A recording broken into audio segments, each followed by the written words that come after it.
करेंगे दुर्ग की तरफ। तो दुर्ग से हमारे संवाददाता सुबोध तिवारी हमारे साथ जुड़ चुके हैं। जी सुबोध, आज क्या क्या खबरें सुर्खियों में रहने वाली हैं? सिमरन जी, बड़ी बात है कि प्रियांशु जी ने बेमेतरा ब्लास्ट बारूद फैक्ट्री के ब्लास्ट को लेकर बहुत सारी बातें बताई, जिसमें यह भी बात सामने आई कि कुछ जो 10 से 12 लोगों के शव, साबुत शव कहा जाए तो ज्यादा ठीक रहेगा, वो मिले। और साथ ही कुछ ऐसे भी शव हैं जो मलबे में दबे हुए हैं। मलबे को हटाने के बाद ही पता चलेगा कि आखिर वे किस परिवार के सदस्य हैं। जो आसपास के लोग हैं उनसे तो गुमशुदगी की रिपोर्ट के आधार पर फोटो दिखाकर पहचान की जा सकती है, कुछ संकेत के आधार पर भी, लक्षण के आधार पर पहचान की जा सकती है, मगर जो लोग बाहर से आकर नौकरी कर रहे हैं उनके बारे में किसी भी तरह की जानकारी, मालूमात हासिल करना बहुत कठिन भरा काम होगा।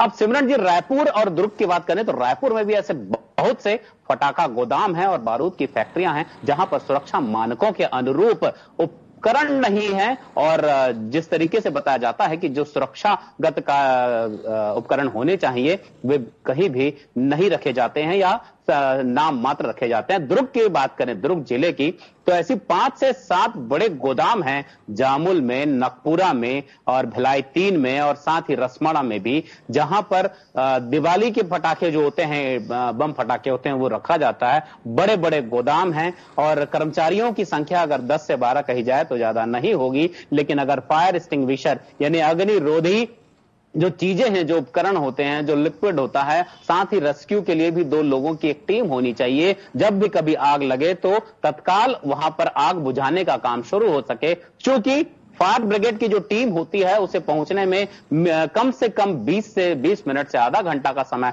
लग सकता है और यदि ट्रैफिक जाम हुआ तो 1.5 से 2 घंटे भी लग सकते हैं। तो ऐसे में तो पूरी की पूरी बारूद की फैक्ट्री और साथ ही वहां पर काम करने वाले लोग चूरे में तब्दील हो जाएंगे, पता भी नहीं चलेगा कि कौन काम कर रहा था। एक दूसरा बड़ा लैकुना भी दिखाई देता है कि जो लोग वहां पे काम करते हैं उनकी एक रजिस्टर एंट्री होनी चाहिए कि आखिर कितने श्रमिक जो कुशल हैं या कुशल हैं उनकी भी जानकारी उसमें हो। पर अधिकांश ऐसी जगहों पर जब एसडीआरएफ की टीम ने जांच पड़ताल की तो कहीं भी इस तरह का रजिस्टर भी नहीं मिला और न ही वह माकूल उपकरण मिले जिससे कि आग लगने पर बचाव का कार्य किया जा सके। हालांकि एक पुख्ता सबूत तो नहीं बोलूंगा या पुख्त जानकारी तो नहीं बोलूंगा, लेकिन प्रशासनिक सूत्रों से एक ऐसी जानकारी मिली है कि तत्काल में एक ऐसी रिपोर्ट जिला कलेक्टर सुश्री ऋचा प्रकाश चौधरी को सौंपी गई है, जिसमें आसपास के इलाकों में जितने भी बम फटाके के गोदाम हैं उनकी जानकारी दी गई है और सुरक्षा मानकों को लेकर लापरवाही बरतने की जानकारी दी गई है।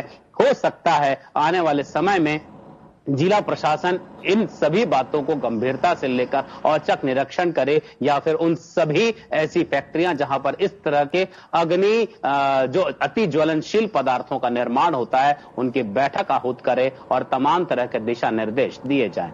ये एक बात हुई सिमरन जी। दूसरी बड़ी बात मौसम को लेकर, नौतप्पे की बात करें तो जिस तरीके से सर चढ़ते सूरज की गर्मी है और लगातार लू के थपेड़े हैं, हालांकि आज थोड़ी सी राहत है, लेकिन ऐसा बताया जा रहा है मौसम वैज्ञानिकों के द्वारा कि संभावना 42 से 43 डिग्री रहेगी। वहीं रात का तापमान 35 डिग्री तक भी रहने की संभावना है। लू से बचने की जरूरत है। सिमरन जी। जी सुबोध जी, तमाम जानकारियों के लिए आपका धन्यवाद।